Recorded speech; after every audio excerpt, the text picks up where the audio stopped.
Hello! Here we are with another Flavor of the Month deck profile. That's right, we are back with another deck profile, and this time we're doing Thantis the Warweaver. So, Spider, Vigilance, Reach. All creatures attack each combat if able. Whenever a creature attacks you or a planeswalker you control, put a +1/+1 counter on our Warweaver. She spins a web, few can resist. Its sweet aroma sparks chaos in every heart. Just a little flavor for the card there. So yeah, basically, I've called this Fighting Spiders, even though there's really not that many spiders in it, but you're forcing your opponents to attack each combat if able. You have to attack each combat if able as well, but there's benefits to this because when you are getting attacked, you get +1/+1 counters onto your big spider. So that's basically what we're building around. So we're going to start. I'm going to keep the deck off to the side. We're going to go here, basically. So we have a couple mana dorks with Ornithopter of Paradise, Ignoble Hierarch, Sylvian Carnadrid? Yeah, sure, whatever. And Elvish Aberration, and that would be it for those. So I'll put these back down because it comes to spiders. So yeah, basically I have these in here as just a little bit of ramp because, you know, it's kind of helpful in 3 colors. And if you don't want all of your creatures to attack, you can tap these out before declaring attackers. So that's why those are in there. Next we have for a little bit of flavor, there's a couple different spiders in here. So we have Mineshaft Spider, Spinner of Souls, Score Web Weaver, Giant Spider, and Llanowar Green Widow. I think the more important ones are Spinners of Souls because, I mean, this you mill, it's in there because it's a spider. Warweaver Reach, Hexproof from blue. When it's dealt damage, you do gain a life and create a sapling token, so you have more things out there. So that's not a bad inclusion. It's mainly in there because it's a spider. I'm just going off the spiders I have. A Giant Spider, it's a 2/4 reach. Yeah, that's not really doing anything. Llanowar Green Widow, so it's reach trample, but has domain 8, which is a huge cast. Domain, when you return it from the graveyard to the battlefield tap, gains if this permanent would leave the battlefield exile instead from anywhere. Its ability costs 1 less to cast for each basic land type lands you control, so you just get it back. But a Spinner of Souls from Foundations is probably the best one. So it's a 4/3 reach for 3, which is a good deal. Whenever another non-token creature you control dies, you may reveal cards from the top of your library until you reveal a creature card. Put that card into your hand, and the rest on the bottom of your library in a random order. So basically, there's going to be a lot of combats, a lot of things attacking, other things are dying. You're getting kind of a rebate on your cards there. So next we just go into a couple, like, chunky boys. Yeah, the Zerara, big old demon dragon flying at the beginning of your end step. You may sack another creature. When you do, our guy here deals damage equal to the creature's power to any target, and you create 3 treasure tokens. So helps you get some things out if needed. So I thought that was just there. We have Borgor, you have almost enraged to some big freaking Cyclops. Trample, when he deals combat damage to a player, reveal the top 3 cards of your library, put all land cards revealed this way into your hand and the rest into your graveyard, discard a land, and you do some damage. So, late game, you're going to be attacking, trampling is important, and you'll get more lands on the lands out of the way. So, I have it in there just because. A little fun flavor, I like to play golems. So this is my golem tribal deck, which I have one up on the channel, the first one I did. Very jank deck, but I pulled an extra one of these, so I had to put this in here. It's a Defender Indestructible 10/10 for 8. Monstrosity 10, you put 10 +1/+1 counters on it, and as long as a Colossus is monstrous, that's a mouthful, it has trample and can attack as though it didn't have Defender. Put 2 and 2 together, you're attacking with a 20/20 Indestructible Trampler. Yeah, for the fun. Insect Ant Queen, because it looks kind of like a spider, but it's an Ant Queen if you look at it closely. For 2, you create a token. It's in here for the memes. We have Hell's Caretaker. I don't really swear too much on the channel. Tap, sacrifice a creature, return target creature from your graveyard to the battlefield. Activate this ability only during your upkeep. So things are dying, you have a way of bringing them back. That's basically why he's here. So you're going to be attacking. Again, you are constantly attacking. We have our Recluse Human Druid. Whenever you draw your second card each turn, create a 2/2 green cat. And for a 6, until end of turn, creatures you control have base power and toughness XX, where X is the number of cards in your hand. So, can make some of the small things you have big, can make some of the big things you have bigger. Just never know. Never know when you're going to be in a situation where that can be important, so that's why I have that in here. Feasting Troll King, so it is a nice, beefy 6-drop with 4 green pips. Vigilance and Trample, so when you're attacking, it's not tapping. Enters the battlefield. If you cast it from your hand, create 3 foods, sack 3 foods, return the Troll King from the graveyard to the battlefield, activate only during your turn. So, you can reanimate itself, big old Vigilance Trampler attacking guy. And then we have the Royal Assassin, which destroy target tapped creature. If you have a way around it, everyone's attacking during your upkeep, before you go into combat or whenever. You can destroy target tapped creature. So you got something big on the board you don't want anymore. Royal Assassin will get rid of it. Body Snatcher, when he enters the battlefield, exile it unless you discard a creature card. When he dies, exile it and return a creature card from your graveyard to the battlefield.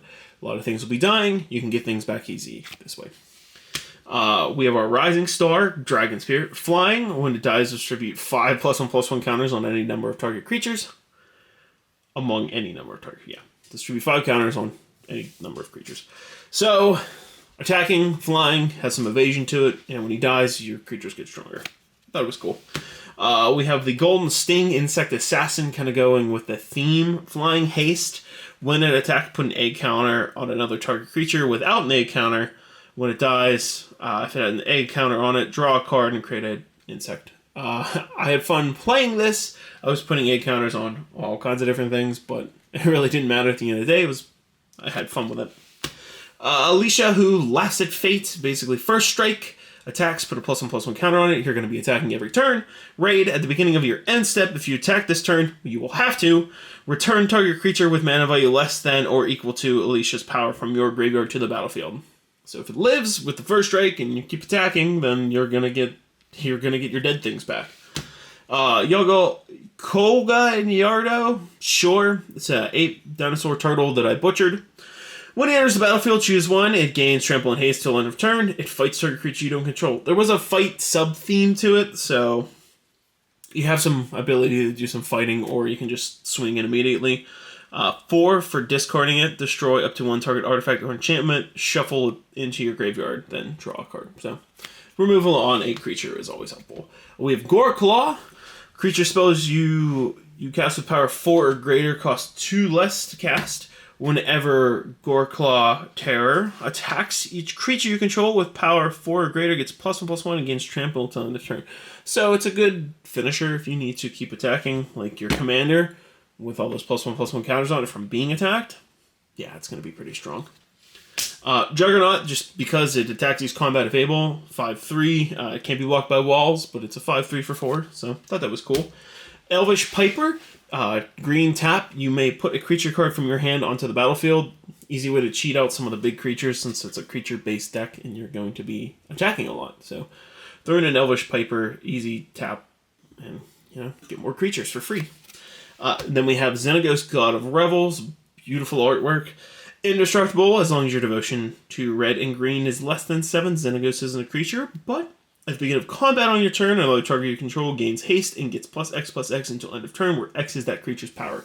So you just throw something in with your Elvish Piper, you got Xenagos on the field, make it big and make it hit hard. And then we have Nyla, God of the Hunt. Indestructible, as long as your devotion to green is less than 5, it isn't a creature. Keyword, other creatures you control have trample, and for 4, target creature gets +2/+2 until end of turn. But the keyword is you're giving your things trample. You're going to be swinging a lot, you want to have some trampling.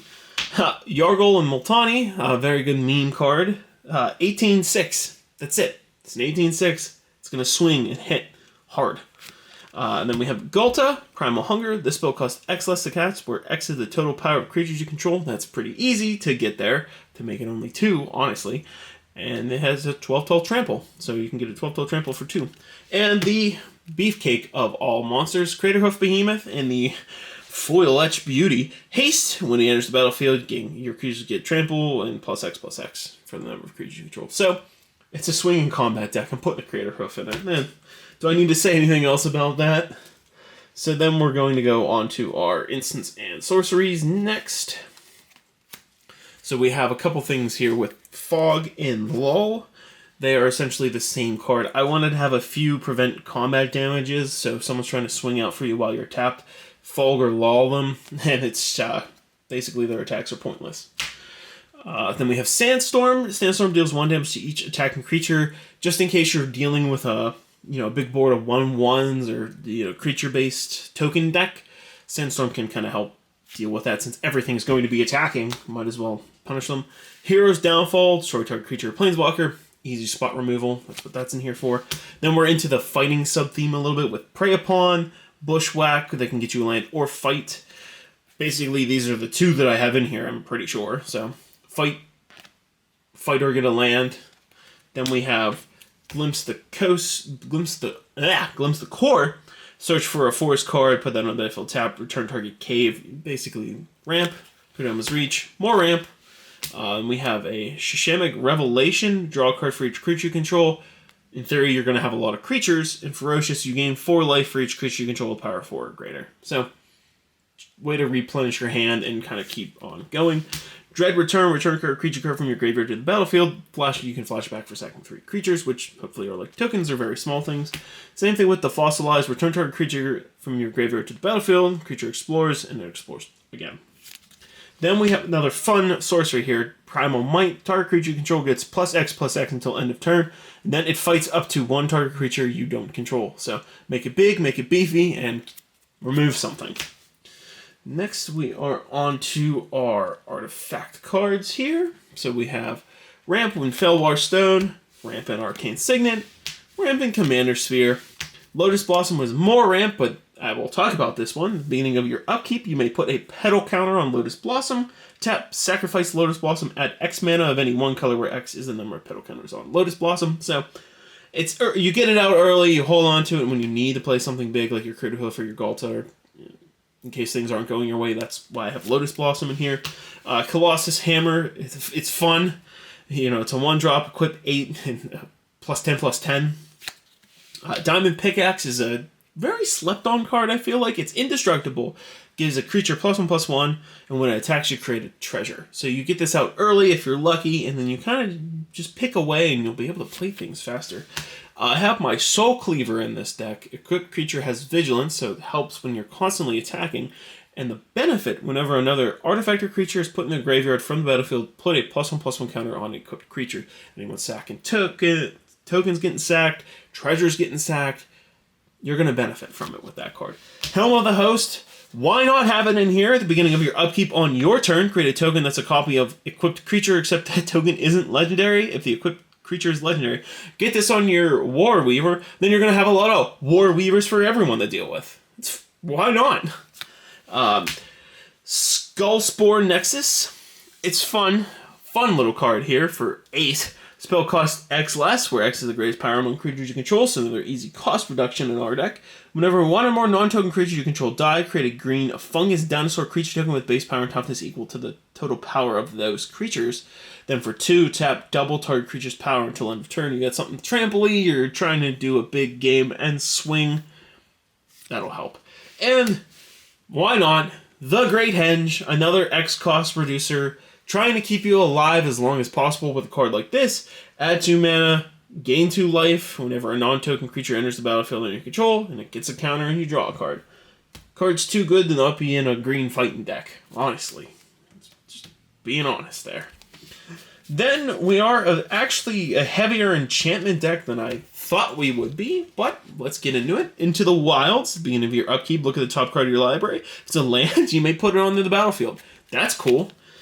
And then we have a right here from Innistrad Remastered. The nice thing I have this in here for is creatures you control have tap, add 1 mana of any color.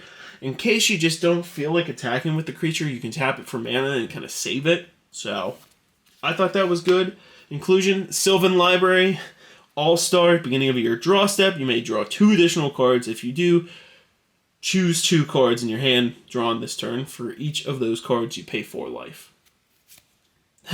Strong card. Garruk's Uprising, another trample giver, and if you have something with 4 or greater, you draw a card, and whenever a power creature 4 or greater enters, you draw a card. It's so strong. Death's Presence. I have this in here because whenever a creature you control dies, put X +1/+1 counters on target creature you control, where X is the power of creature died. So, creature dies, you can put it on your Warweaver, you can put it on your Flying Dragon, just pump up your creatures with dead creatures. Oversold Cemetery, since we're going to have a lot of things attacking, and I'm assuming a lot of things will be in the graveyard. Beginning of your upkeep, if you have 4 or more creature cards in your graveyard, you may turn target creature card from the graveyard to your hand. Straightforward. Easy. Get your stuff back, play it again, keep swinging. Vraska joins up. When Vraska enters the battlefield, put a Death Touch counter on each creature you control, not one, each. Whenever a legendary creature you control deals combat damage to a player, draw a card. Again, it fits the theme. Your creatures gain Death Touch. Then you get to attack. And if it gets through, you draw cards. It's simple and easy. Primeval Bounty. Whenever you cast a creature spell, put a 3/3 green beast. Whenever you cast a non-creature spell, put a 3/+1 counters on target creature. And when a land enters the battlefield, gain 3 life. I like it. Phyrexian Arena, more card draw, and a good old boar removal in the Meat Hook Massacre. X, black. When the Meat Hook enters the battlefield, each creature gets -X/-X till end turn. Whenever a creature you control dies, each opponent loses a life. And whenever a creature an opponent control dies, you gain a life. Almost like you're going to be constantly attacking, and something like this would be helpful. Just a thought. Just a thought. Then there are 2 Planeswalkers included in the deck with Garruk, Cursed Huntsman. It's a 5 loyalty, 6 drop. Creatures you control get create 2/2 black, green, and wolf creature tokens with, when this creature dies, Garruk gets a loyalty. You can destroy target creature with a -3 and draw a card. The real winner, -6, you get an emblem with creatures you control, get +3/+3 and trample. So basically, make some wolves, block with the wolves, try and keep Garruk alive, and next turn, then give everything +3/+3 and trample. Brutal card. So, Vivian, Champion of the Wilds, is our next walker. You may cast creature spells as though they had flash, almost like you're always playing creature spells. You can wait till the end of your opponent's turn and play them. Till your next turn, up to 1 target creature gains Vigilance and Reach. Keeps your stuff from tapping. And for -2, look at the top 3 cards of your library, exile 1 face down, put the rest on the bottom of your library in any order. For as long as this card remains exiled, you may look at that card and you may cast it if it's a creature card. Then we're into the mana base, which probably could use a little improvement, but we will get into that here eventually, which is right now. So for our red and green, we have Copperline Gorge, Mossfire Valley, a nice shiny Spire Garden, Temple of Abandon, Game Trail. So, you're trying to have colors there. And those are the colors you're trying to have. Same thing with Geothermal Bog, another Temple of Malice, Bloodfell Caves, Jagged Barrens, and a Restless Vent creature land there. Jungle Hollow, Festering Gulch, Third Temple, Overgrown Tomb, nice little shock in there, Haunted Mire, and a Woodland Cemetery, followed by Foul Orchard. So, they can be improved, but at least you have a lot of split lands for what you need. Savage Lands, all 3 colors there. Hall of Oracles, you can pay 1, you can add a mana of any color, but the nice thing is you tap, put a +1/+1 counter on a target creature, activate it's only a sorcery if you cast an instant or sorcery spell this turn. Just more utility to have, and then Rogue's Passage, I think, is the key land in the deck, because you can pay 4, and you can get your commander damage in for free, finally. Then we have just a couple basics at the end with, 5 basic mountains, 4 basic swamps, and it should be 6 forests, because forest was the biggest pip in the deck. So, there we are. That's my Warweaver deck. It's okay. Like I said, I've played it a couple times. I thought it would be fun when I opened up the box of Mystery Booster 2. If you haven't seen it, I will tag the video probably right up here. The Warweaver was pulled in the deck, so I was like, I'm gonna make a deck out of it. You know, if you see something cool in the video and it's a reprint set all about different things, so I thought, why not? Let's open this and make it happen. My biggest issue I keep running into is Thantis gets removed immediately because almost like no one wants to be forced to be attacked with something like this. So I'd probably add in, you know, maybe like a Tamiyo Safekeeping or a couple hexproof cards that give +1/+1 counters to counteract that. But currently, this is where we are sitting at with the Warweaver deck. If you have any suggestions, feel free to leave them in the comments, because I like learning how other people would play a commander like this, but that's how I did it.